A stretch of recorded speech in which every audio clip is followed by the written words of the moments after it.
record-setting day in Oklahoma's fight against COVID-19. More than 10,500 new cases reported today, the highest single-day total since the pandemic began. And there are also 53 additional deaths. And the number of people hospitalized with COVID soared past 1,300 today, and it's that rising number that has Oklahoma hospitals stretched thin right now. All major metro hospitals telling us ICU beds are few and very far between right now. Some have none open at all. News 4's Lauren Daniels reports on the growing crisis facing our hospitals.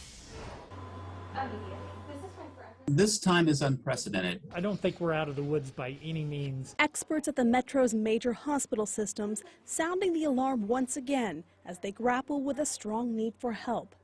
At SSM Health's 3 Metro locations, 0 ICU beds are available, and hospital staff is strained. We've had a lot of depletion of our workforce. We've had a lot of trouble with staffing. SSM is treating 175 COVID-19 patients.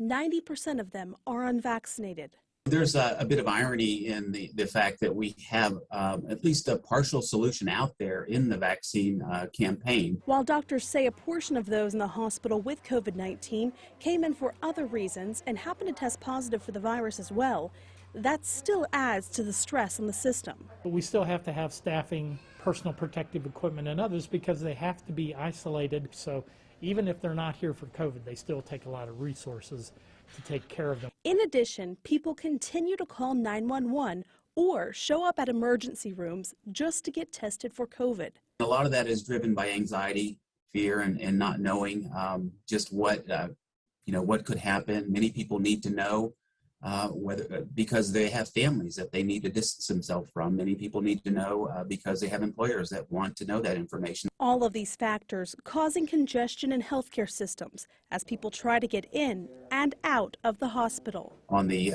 side of patient flow where people are leaving the hospital and going to other post-acute facilities, it's important to keep in mind that those facilities are becoming very limited in what they can take as far as capacity, and that exacerbates the downstream blockage of patient flow out of the hospital. Lauren Daniels, Oklahoma's News 4. In addition to hospitals, Access Medical Center on Rockwell in North Oklahoma City had to close today because so many employees were out sick with COVID. They do plan to reopen Friday morning at 8.